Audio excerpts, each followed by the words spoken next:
You. Yes, you. Come closer. I want to whisper something in your ear. My guest tonight is a mental health counselor, and I can't wait for you to meet him. But before you do, let me give you a little bit more information about tonight's interview. Okay? Are you ready? Are you ready? So, counselors help people overcome and manage various mental and emotional challenges. Counselors' duty and responsibilities typically include diagnosing mental health problems, developing treatment plans for issues such as substance abuse, stress, anxiety, and depression, and educating patients on various coping mechanisms. The world has increased in diagnosis. My guest tonight has been a mental health counselor for 15 years. Please help me welcome Kelly Mulroy. Hey, Mr. Mulroy, how you doing? Hey, Natasha, how are you? I am awesome, guys. I'm so excited. I'm Latasha Scurry, your host for tonight on Domesticated Diva. And tonight's Wednesday Night Whispers, we have someone who is just really exciting. He has a lot going on, and I can't wait for him to tell you. So, give us a little bit of background information about yourself. Well, I'll whisper it to everybody, but my name is Kelly Mulroy. Like you said, I am a licensed mental health counselor. I've been in practice for, boy, I'm gonna date myself here now, Latasha. About 15 years. Okay. Um, and before we went on air, it mentioned some things about hypnosis. I do specialize in clinical hypnosis. Wow. I want to emphasize the word clinical because hypnosis can be used for many things. Um, but I do not make a business of having people bark like dogs and cluck like chickens. So All right. um, I use hypnosis to treat people's substance abuse, Okay. depression, anxiety, Okay. tics, a whole bunch of stuff. All right. Um, Sleep disorders, sleep ap. Sleep. Okay. Oh yeah. Insomnia is my thing. 4 hours is all I get. And if I'm telling you, I'm serious. If you can really hypnotize me and get me to go to sleep, I'll be calling you. Okay. I'll be Well, calling you. I guess I'll be getting a text later tomorrow then. Yes, sir, because that is my thing. And you mentioned something that is very true. Doctors just want to prescribe medicine. And there's a pill for everything. And when a doctor tells me to take, oh, now you take 3 of these sleeping pills. Wait a minute, wait a minute, wait a minute. I have a whole lot of other pills that I take, and taking more and more pills when I can do it in a different, an alternative way. Let's do it. Let's do it. Yeah, absolutely. Yeah, before we went on, yeah, you brought that up, and you're exactly right. Now, you know, medication is definitely appropriate for some people. Right.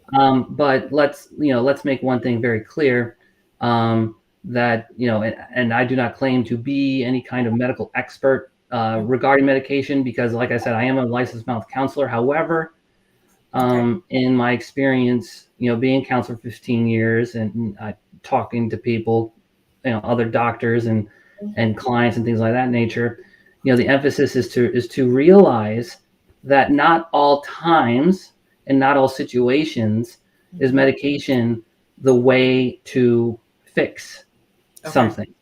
Now, Okay. medication does fix some things, Right. but there are certainly therapeutic, hypnotic ways to address a concern that Mhm. medication would simply just manage rather than Right. cure. Okay.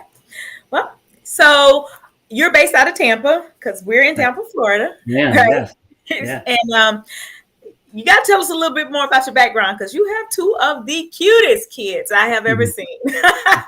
Yeah. So I am in addition to being a therapist and doing clinical hypnosis, I'm also a husband. Been married to my lovely wife Laura for 12 years, and uh, doing doing some fun things with her and you and Anthony in the in the movie that we did back during COVID. Yeah, John and Juliana, got to be a part of that too. Yeah, Juliana is now 9. She'll be Oh, 10 in January. and she's gorgeous. So get your gun. Oh, thanks. And then John is he's 6. He'll be 7 in October. Okay. Awesome. Yeah. Wow, Yeah. that they're getting older. So now, why did you pursue mental health? Well, believe it or not, it was a bit of I kind of fell into it. Okay. Um, because so I'm originally from Wisconsin, and when I went to college, I psychology was probably the furthest thing from my mind than anything, Mm-hmm. because I want to play baseball. I had my dreams of being a major league player, like a lot of Okay. athletes do as they're coming up through levels of their sport. My sport was baseball, Mm-hmm. and I went to college because I wanted to be on a baseball team. I was recruited to be on a baseball team, and that was what I was going to do, and I was going to take that experience to the major league level. Well, it didn't go that way. But during that time, Yes. I took some courses in psychology and developed an interest in psychology, um, because at the time it really kind of helped me with my baseball career, with the mental aspect of pitching. Okay. And when my baseball career didn't turn out the way I wanted it to, I Mm-hmm. found myself with a bachelor's degree in psychology, Okay. See. Okay. and decided to take that to the next level rather than the baseball.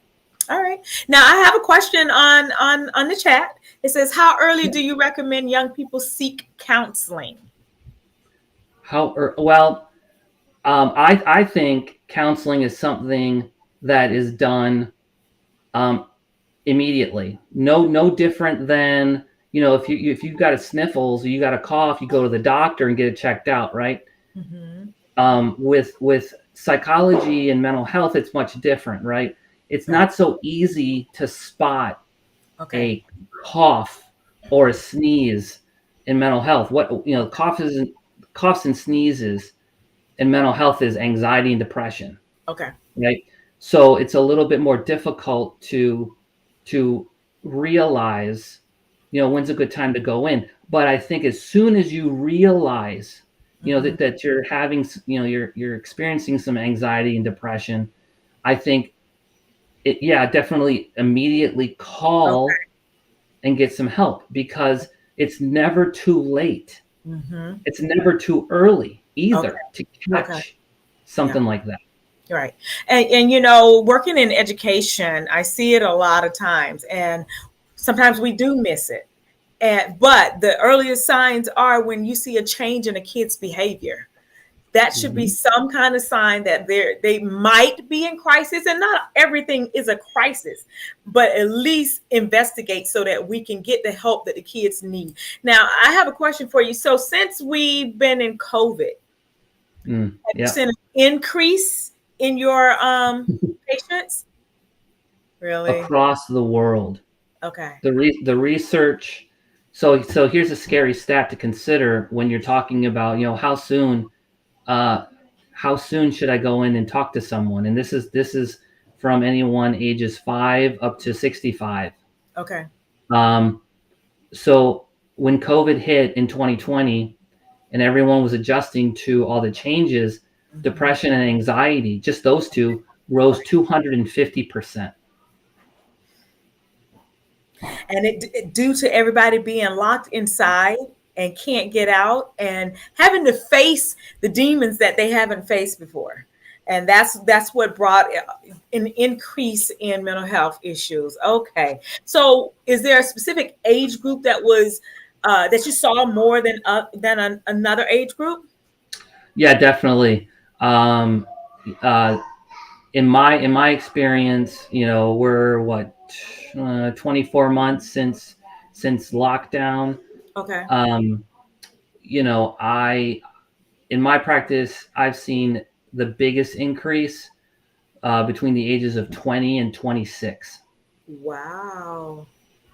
and I I was, think and I think that. those are college aged Hmm. individuals Okay. who were either coming out of college or soon out of college, and they were in that transition period of life where they were needing to find a job, or Okay. you know get their footing in that transition, in that next chapter in their lives. And COVID certainly did not help anything with Okay. that. Oh man. So how do you know that someone's in crisis? Good question. The initial answer depends on the person, Okay. because everything is very subjective when we're considering someone's psychology. But the first signs of crisis is something that you mentioned already, Latasha, and that is a change in behavior.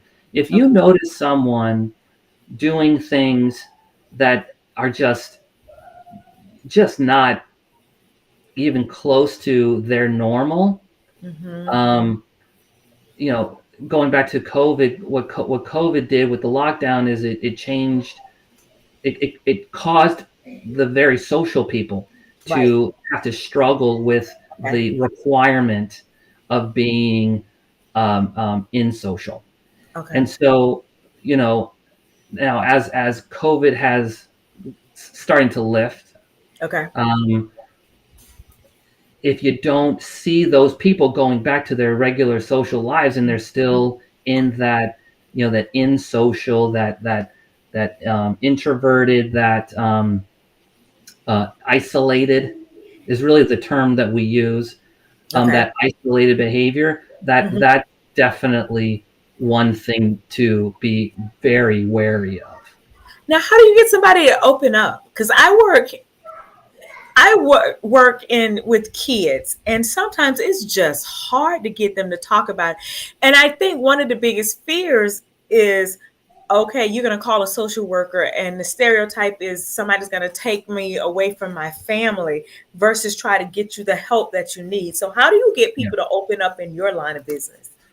Well, it requires a very skilled, seasoned clinician to recognize where that person is at, not only developmentally, Hmm. but also socially, culturally, Okay. um, about how they're going to open up. We know that in my field, children are Hmm. not the people who are going to be forthcoming in general, let alone coming into a therapy office for the very first time Okay. and start opening up about their feelings, which children children children developmentally struggle with emotional expression, Right. not because of their own doing, but simply because their brains just haven't been developed to that point yet. That's when adolescence starts the ball rolling with something like that. So as therapists, we have to realize where that person is at and work where they are at in regards to opening up, understanding where they're at. Play therapy for children is the number one way, as a therapist, Hmm. to have that pediatric client begin to express the concerns that they're having You through said their play therapy? play therapy. Yes. Okay. That Play sounds therapy. interesting. It's a very dynamic. Um, I have a stream of play therapists in Tampa, who I refer to when I get calls for pediatric counseling, because I know where I'm good, and Okay. that is not me. That Hey, hey, that recognize our strengths and move on, right? that's right. I That's feel you. right.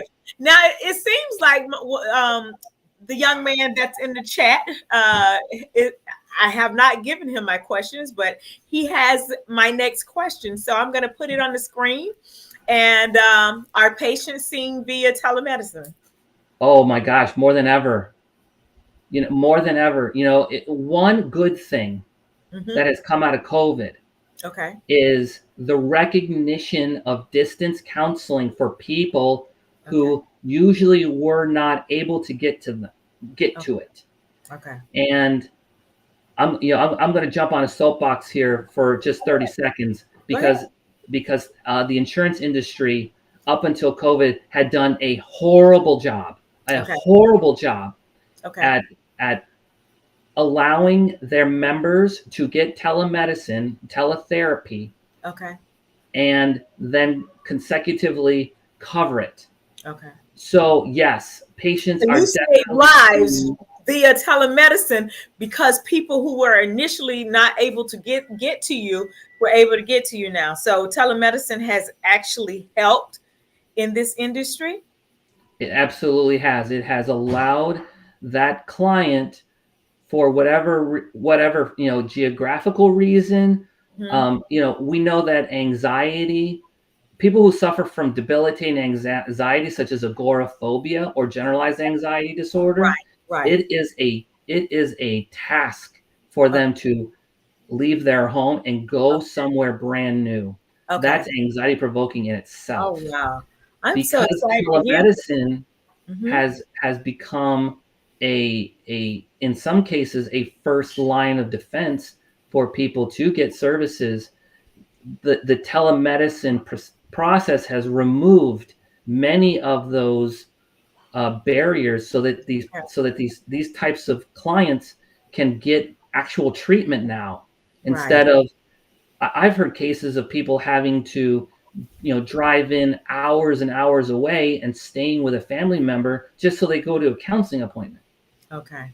Well, listen, I'm so glad that telemedicine has been introduced because I've used it, especially during COVID time, and it was just as effective as if I was in the doctor's office. So kudos to whoever said open the doors and open the gateway to telemedicine because I think it has really brought a new dynamic to getting health services. So, Absolutely. all right. So now, have you ever had a case that you had to take home because it was just so hard for you? I mean, like it was built up inside you. And Oh, I know you have confidentiality, so that's not what I'm asking. I'm just asking, what is that case? Have you ever had that case that was hard not to take home with you? You had to take it home. You had to talk to your wife. You had to just mull over it. gosh, I mean, we could spend a week Okay, just talking about that, but I definitely I will share one with a gentleman that I still see to this day on a pretty regular basis, because he's just so very dedicated to his wellness plan. good. Um, Kudos uh, to him. yes, you definitely. And I've had the pleasure to be along that journey with him, and Okay. I've had the honor to see him progress to where he's at today, and it's nothing short of miraculous because this gentleman has a 35-year addiction to methamphetamine. Oh, wow. In addition to that, if I mean if that's not the worst part, add on a mild psychotic disorder of a paranoid delusional disorder on top of it. So not only does this gentleman struggle with addiction, but he also struggles with determining whether or not the beliefs in his mind are psychotic in nature or not. And when I'm watching the news or there's a trial where someone did something that was inappropriate, broke the law, if it was even murder, and they had some type of disorder, if they would have just got the help that they need, we might have saved a few lives, whether it was that person or the persons that they harmed. And getting people to the right places seem to be just it. Where are the family members that say, I love you, I'm going to get you help? Well, those family members are the ones who don't believe in the taboo nature of mental health. Unfortunately, we as a society have taken a bit of a step backward Mm-hmm. in breaking the stigma of mental health. COVID has not helped that at all Okay. because of some legislative things that are currently occurring that most people do not aren't not aware of. Right, In the right.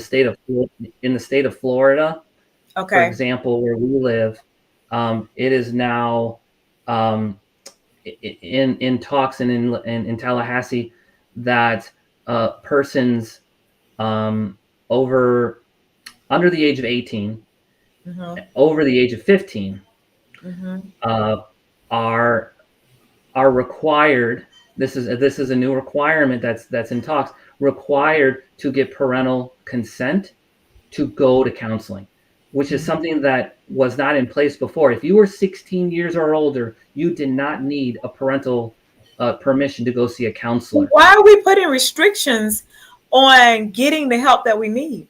Well, because I believe I believe because of the security problems that have happened during COVID, I think the state of Florida is taking a bit of a knee jerk reaction in regards to something like safety and security, Mm, and and kind of taking a step backwards in regards to their intent is good.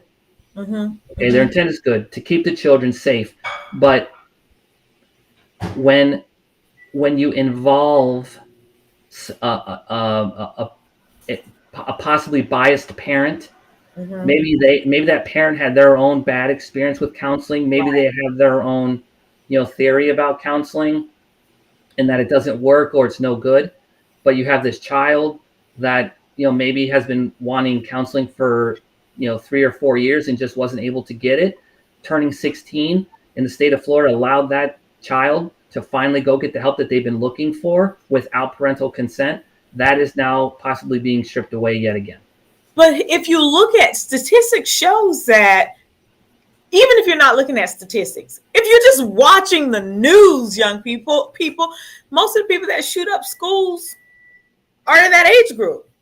So why are we putting a restriction on them when they are the ones who need it? And that I'm glad we're having this talk. I'm not against guns or whatever, but statistically, that age group is coming into the schools. They have the mental, I guess, disorder that needs to be checked, and we're saying no.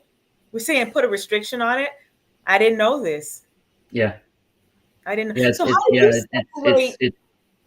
Go ahead. Go ahead. Go ahead. Well, I Finish. was going to say, yeah. This restriction, and I think about this in the same way as the restriction of the quarantine mandate and what the quarantine mandate did to people psychologically. Right. Now, Right. obviously, you know, obviously there's good and bad of everything, right? And Right. so I would like to believe that in March of 2020, when they came out with the quarantine mandate and forced Right. everyone to stay home Mhm. because the belief was is that there was real danger out there, imminent danger that could possibly kill you. Right. Okay, I believe that that was their intention, but they overlooked the other Okay. side of things, Yeah. which is what do you do to a human being when you force them to do something biologically unnatural? Okay. Because the human race, we are designed biologically to be social creatures. Mm-hmm. I mean, research in psychology from the 1940s and 50s and the replication of that data over and over and over across the generations continue to say the same thing over and over and over. And the bottom line is do not take a human being and put him or her into isolation. Do not do it because if you do, they will suffer greatly. All That's the right. nature of depression. Right. Okay. I feel you. I've seen it. I've seen the increase just being in education. I've seen the increase of the number of students that I have to run and get the social worker or the school psychologist for and say, hey, you need to talk to this baby. Something's different. Something's wrong. And kudos to everybody in this field because I know how difficult it is.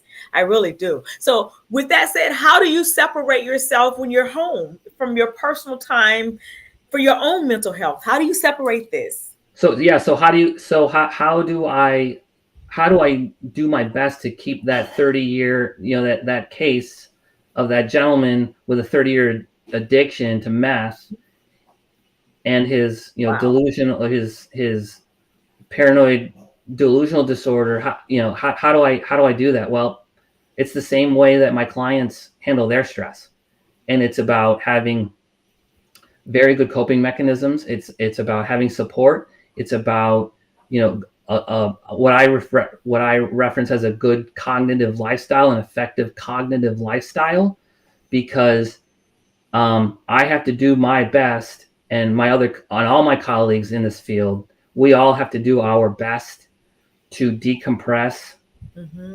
those, sometimes 10 hours in the office of hearing some very horrendous, Oh my very God. I don't know how you do that. I don't know how you, because as I'm sitting here talking to you, I'm thinking everything you hear is, I don't want to say bad, but it's negative. well, Because yeah, otherwise they wouldn't be there talking to you. So you have exactly. 10 hours of just negativity and depression. Oh my God. How do you unwind? What do you do? Well, so I'm 44, and so I'll give you my 44-year-old answer, and that is, it's a lot of golf. Oh, geez. Okay. Okay. It's a lot. It's a lot of golf. It's a lot of downtime with my family. I love spending time with my wife and our kids, and watching them grow, and being a very interactive participant in everything that they do. Okay. It really helps me counterbalance that negative energy that occurs in the office. I have to create my positive energy outside of the office. Okay. And when I have a 10-hour day like that, I know that I'm making double efforts to do it. I see in your bio you golf and you travel. Yes. Okay, so I'll throw a golfing buddy out there to you. Just be easy on him, okay? Be All easy on right. him. He's in the baby stage, in the infancy stage, Okay. okay? Hey, I remember those days. I remember trying to squeeze in 18, and it those 18 holes were a little bit more separate than they are now, because Okay, my son John is getting interested in golf too. So okay. he and I will go out and play together sometimes. And Juliana, Hmm. um, she sometimes likes to join along and putt around once in a while. Okay. Yeah, it's really great coping skills. It's really great support. It's I am no different as a therapist. I'm a therapist, but I am still a human being just like everybody else. Right, And right. so everything that I help facilitate for people in therapy are this very similar things that I have to facilitate within myself. Great, great answer. I like that. I like that. So what I'm hearing you say, coping mechanisms that people need, or maybe to get some hobbies. Yes. Um, so Self-care, okay. Oh yeah. leisure activities, self-care, Okay. socialization, a Okay. good a good a good friend support. One Okay. of my best friend always reminds me to make sure that the friends that you have Mm-hmm. are also the future that you'll have. Oh, I like that. I So, like that. The and it's very friends and that it's, you and have, it's also very the true. future that you have. Okay, I like Yeah. that. I'm gonna use it. I'm gonna use it when I'm talking to my kids at school or at home, my adult children. That the friends that you have is the future that you'll have. So look at you kicking the knowledge here. I love it. So you also have, I'm going to talk about traveling, then I'm talking about Yeah. something else. Sure. So where do you travel? Outside of the United States? Is everything here in the States? What is your traveling? Talk to me about Well, that. so I just recently got back from Northern Ireland last week. Oh, I saw So, that. I think I saw that when you posted something. I was yep, like, okay. yep, yeah. I was so my friend with your new advice about friends, um, invited me and some other guys out to Northern Ireland. It's actually an annual trip that we do every year, Okay. and so we're with that group of people. We're either going to Ireland Northern Ireland, Scotland, pretty much anywhere in the UK, because the golf is the best in that Really? area of the world. Wow. Are any of you from that area? Have So, no? well, I mean, my family heritage, tracing everything back, Okay. I definitely have very strong Irish roots Okay. in the western part of Ireland, around County Longford. Okay. Um, so I have a very special place in my heart for Ireland from that perspective. Okay. But the first time I played links golf out in Ireland, I just absolutely fell in love with the sport even more than I had before, and Okay. the people are just amazing over there. Hi, yay. I like it. I Yeah, like it. I like yeah. it. So, all right. I see in your bio, CBD educator. Talk to me. Talk to That's us. Talk to us. that's yeah. So that's my newest venture in mental health. Mhm. I got to the point where I was getting very frustrated with pharmacology Yep. Okay. in mental health, because of the opioid crisis happening, the pill mills happening, Right. and the overwhelming professional frustration that I had with all of that. Now, again, remember that some medication is warranted for people, but not all people. Right. And so in comes CBD into my life in 2019, Mm-hmm. Halloween, actually, 2019. Okay. And I had an opportunity to get involved with CBD. And so, being the I question everything. The Uh, field of psychology will do one thing to people if you choose to get into it, and it will teach you to question everything. And okay. so I did, and I questioned CBD, and I researched the heck out of it, Okay. and I was surprised to find out that a lot of the things that I thought CBD Wasn't. was inaccurate, wrong, and quite frankly biased Okay. information that I had gathered from I'll call them groups, um, Okay. to to protect the innocent. Right. Um, and so it really opened my eyes to an opportunity, both personally and professionally, because after the research, I realized that this could be a viable option for people as a first line of defense for some of the things that they were having difficulty with. And sleep is definitely one of those things. And as a therapist, um, not all therapists, but I'm definitely one of the therapists who emphasizes sleep health into your mental health programming. And if you're not sleeping well, it's going to be very difficult for you to even begin to control and manage the cognitive distortions that anxiety and depression brings Okay. automatically. So I'm green. I'm very green. And I hear CBD now, and then I hear THC. If somebody's using CBD, they're not going to be tested at their job and fired for having used CBD products, are they? I'm just asking because I am the green girl. I don't know much about this field. Latasha, you're not the only green girl or green guy out there. Trust me. Okay. That's where the education came into play, Okay. as well, because you know you know unnarcissistically, I like to believe that I'm a pretty smart individual. Yeah. Okay. Um, You're not narcissist. I know. You're so not. with that said, the fact that I received biased information about CBD, and you just touched on the number one misnomer about CBD and its connection to marijuana. Mm-hmm. There is no connection to marijuana, Okay. because marijuana is one plant Okay. in a family of plants, the Okay. cannabis family of plants, Mm-hmm. that has CBD molecules in it. The hemp plant is Mm-hmm. another plant in that family that has CBD in it. And the education is this: people who turn to marijuana medicine, Mm-hmm.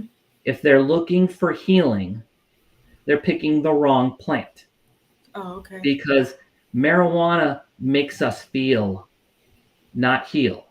As Okay. where hemp Okay. helps us heal Okay. with no feel.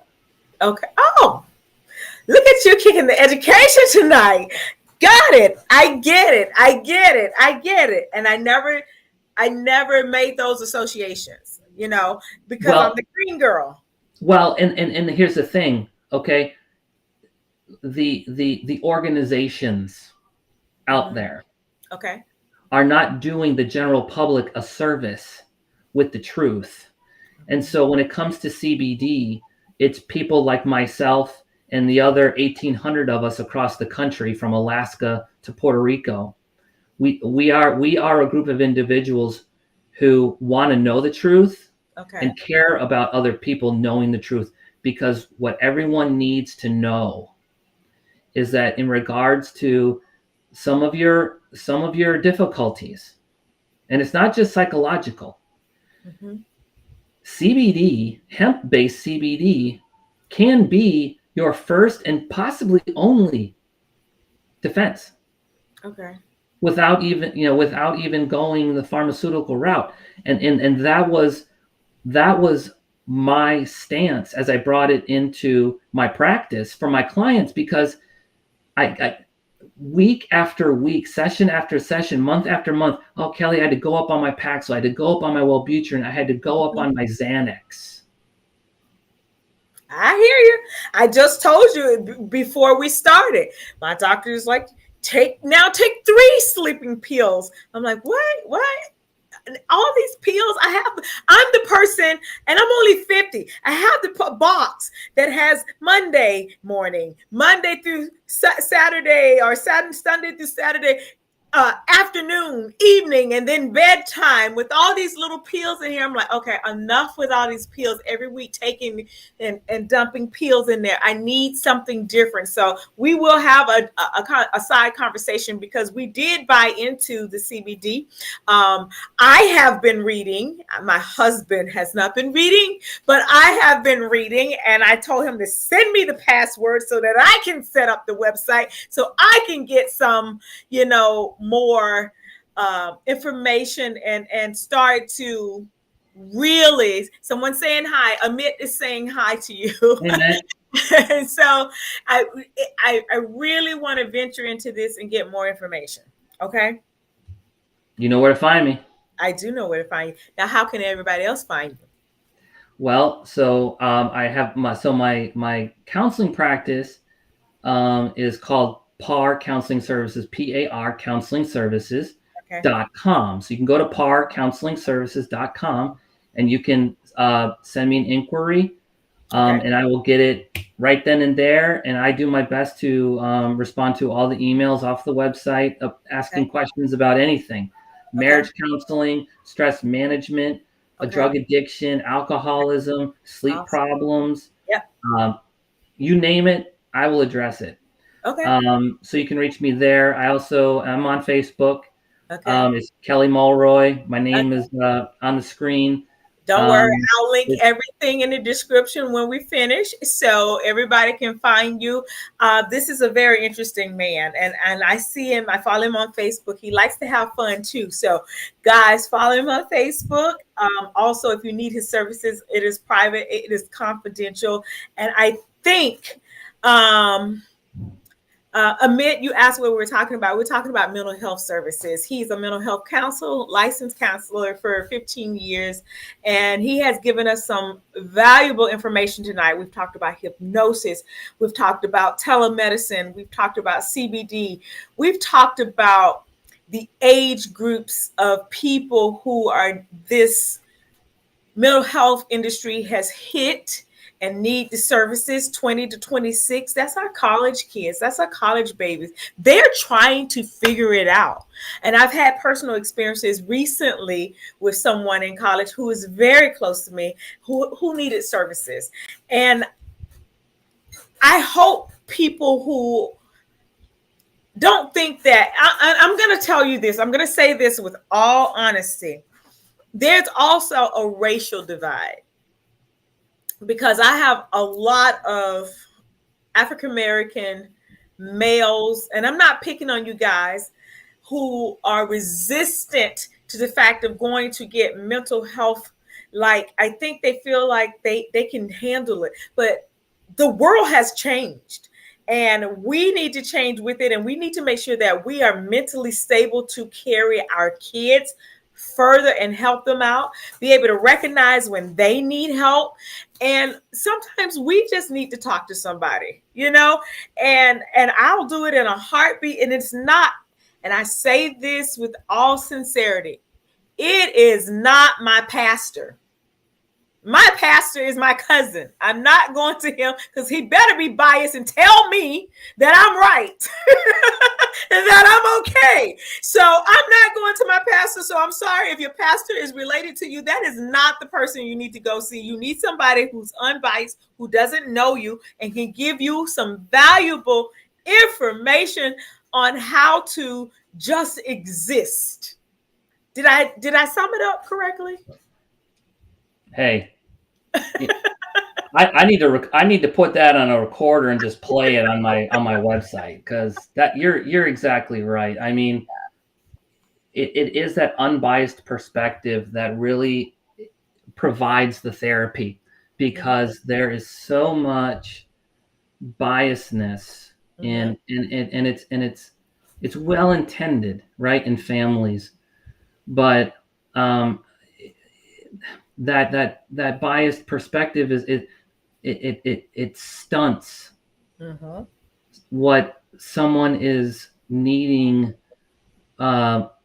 progress with.